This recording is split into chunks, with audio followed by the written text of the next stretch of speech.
Something happened? Well, what I was going to tell you was that after a lot of deliberation, the Supreme Court has finally struck down Trump's tariffs. Trump legally does not have the ability to enact tariffs as a revenue-raising scheme. He can enact tariffs as part of a scheme to promote national security, but those tariffs tend to be very specific. They tend not to be like very broad sectoral or like nationwide tariffs, you know? So the Supreme Court finally ruled against him, and I was going to cover that. I was going to take a look at the videos. Trump has responded yes by announcing additional tariffs. But now I'm going to go in a different direction, probably the direction that I should have gone the first time, but I read the language. I'm very good at reading language, and it read our way 100%, but now I'll go the way I could have gone originally, which is even stronger than our original choice. Therefore, effective immediately, all national security tariffs under Section 232 and existing Section 301 tariffs, they're existing, they're there, remain in place, fully in place, and in full force and effect.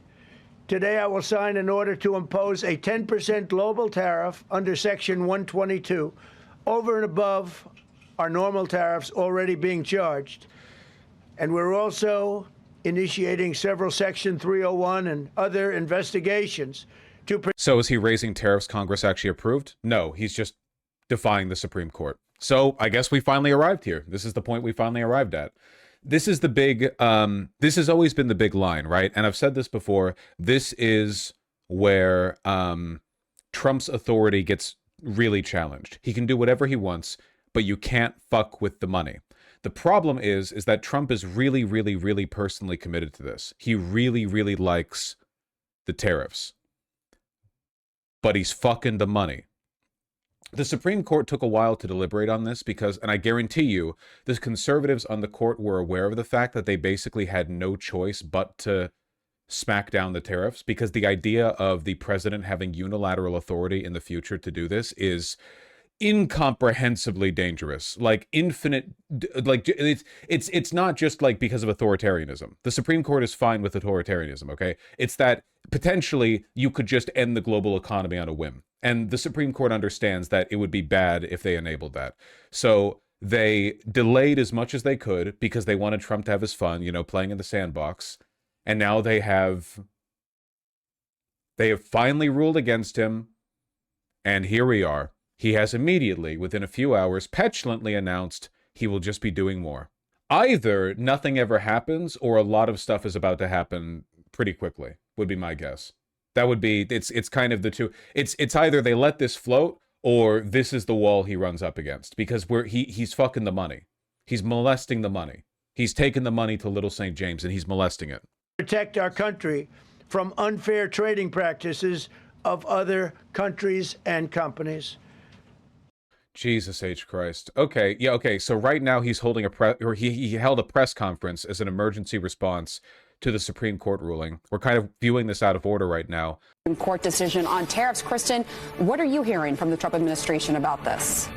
Yeah, Pamela, we still have no official reaction from the White House or President Trump. We are waiting. I am told that they are meeting, discussing how they are going to respond. But we have learned more about what happened in the room when President Trump was with those governors and he learned of the Supreme Court decision. Apparently, the breakfast had been going well. They were working together.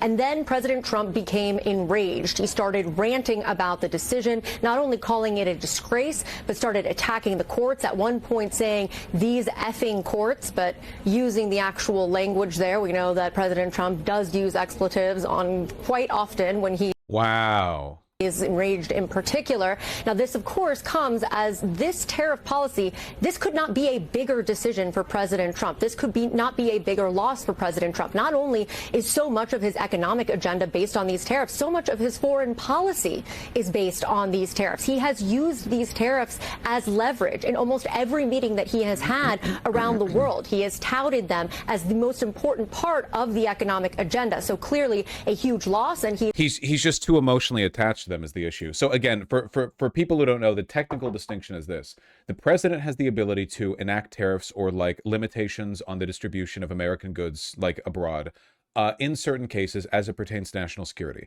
A great example of this would be the president, well, the executive branch, has the ability to prevent companies from selling technology that is considered sensitive, top secret, or a national security priority. So a good example would be like if a tech company develops like a new super chip that's really, really, really good, maybe we don't want it sold to China. If Boeing or another like aeronautics company starts building planes that are really, really, really, really good, military or otherwise, we might not want that tech being sold abroad. Those decisions don't have to go through Congress because they're specifically related to national security, which is the purview of the president, right?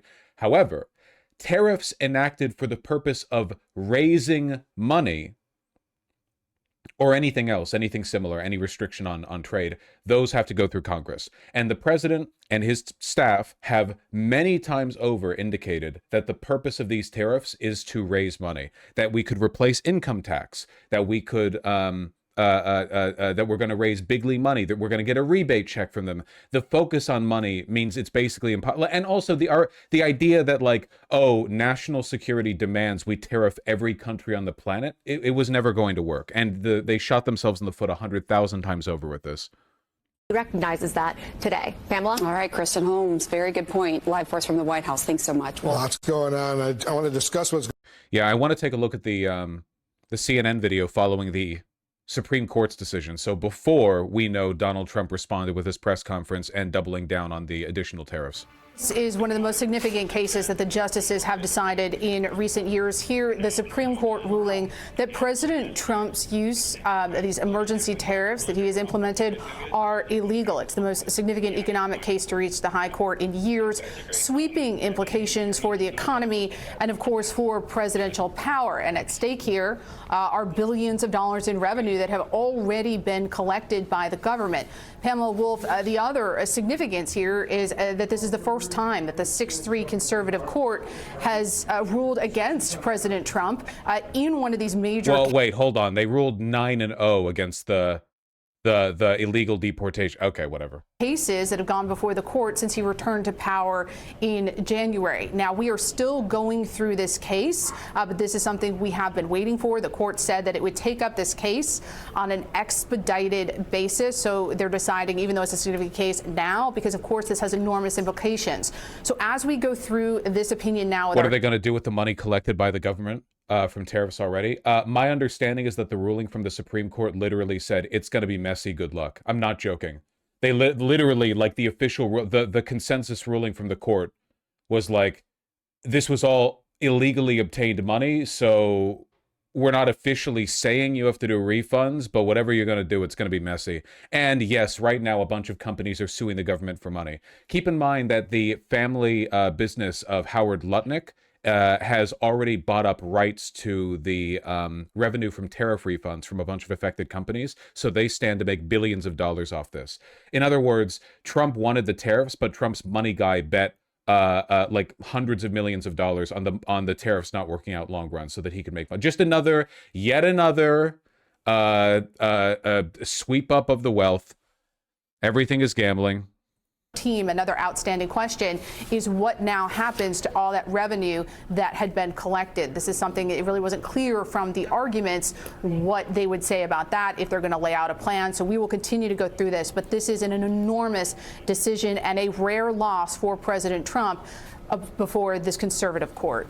This is, Paula, a major slap at the President of the United States, who has made a major effort over these many, many months to impose all of these tariffs. And just to look at some of the background I have here, over these many months, the administration has collected $150 billion in these tariffs. So what happens to that money? Do they have— Which is, mind you, again, not that much when compared to the amount of economic harm that it's done. If you think of all of the businesses that have closed, people who have lost their jobs, and price hikes, it's actually like very little money, you know. It's basically it was economically ruinous on every level. There was no good like angle to it, you know. To refund that money to the firms, to the people who paid for those tariffs?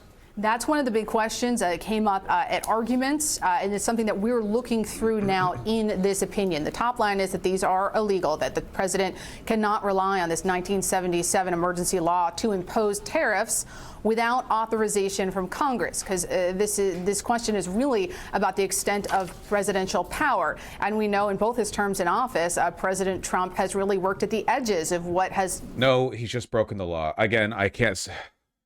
Gonna lose my fucking mind. I lose more and more patience for it every time. He has not worked at the edges. He has just openly broken the law. It's just against the law. The court literally just said it's against the law. You don't have to do that. You don't have to pretend. Largely been recognized as executive authority, but in these arguments back in November, they went on for Chief Legal Affairs correspondent, by the way. Like, it's not just a random correspondent up here. This is like, oh, this is our law girl. What do you have to say about this person who keeps breaking the law? The Supreme Court literally just said in no uncertain terms he's breaking the law. He's worked at the edges of legality. 2.5 hours, it was clear that the justices were skeptical that President Trump could rely on this vague federal law to impose global tariffs. Now, they did appear to likely be willing to decide that these were illegal, but what is not clear, and we haven't gotten to this part of the opinion, is what happens to all that revenue that has been collected by the government. And President Trump has said himself that this is, this is a massive decision for him. So we're waiting for reaction, both from the Justice Department that argued this on his behalf and also from the White House. But we're going to keep going through this, Wolf, to try to see if the justices laid out any plan for what happens to that revenue. All right, Paula, stand by. I know you're going to be reading all these opinions and everything. I want to get back to you, but I want to bring in our senior legal analyst, Ellie Honig, right now. Ellie, as I said, this is a huge setback for the President of the United States, and this has been a traditionally conservative Supreme Court, but they ruled that all of these tariffs that Trump has imposed over these many months are illegal. It's a big deal. Well, Wolf, it's a monumental ruling, and the bottom line is that the tariffs Donald Trump announced back in April on Liberation Day are gone. They have been ruled illegal. Well, no. Them having been ruled illegal is not the same as them being gone. And again, keep in mind, Trump has responded to the Supreme Court ruling by saying, like, he's just going to do more. Besant says alternative tariff plan will lead to, quote, virtually unchanged tariff revenue in 2026. So, yeah. Yes, it's the defense. By this U.S. Supreme Court. An interesting array of justices here. In the majority, ruling that the tariffs are illegal is Chief Justice Roberts, Justice Gorsuch, and Justice Amy. Conservatives are going to sue them so hard, Lamau. Yeah, and they'll be pressured to drop their cases in exchange for presidential favor, or the president will bully and harass the companies that don't drop their cases, or at the best case scenario, the corporations get a big check from the government, our taxpayer dollars, and the people who were upcharged on the cost of the goods that they sold never see a dime. Coney Barrett, three conservatives who teamed up with the three liberal justices, Sotomayor, Kagan, and Jackson, to rule these tariffs unconstitutional. The dissenters are Justices Thomas. And prices stay high? Yep. Oh, no shot in the world any prices go down. Alito, and Kavanaugh. And the basis for the ruling is this. Congress, not the president, Congress typically holds the tariff power. Now, Congress passed this law back in 1977 called the International Economic Emergencies Act. That's great. Yeah, no, we get it. Time has already moved on past the Supreme Court ruling, which at this point has been almost invalidated by the defiance of the president. So we'll see how that goes.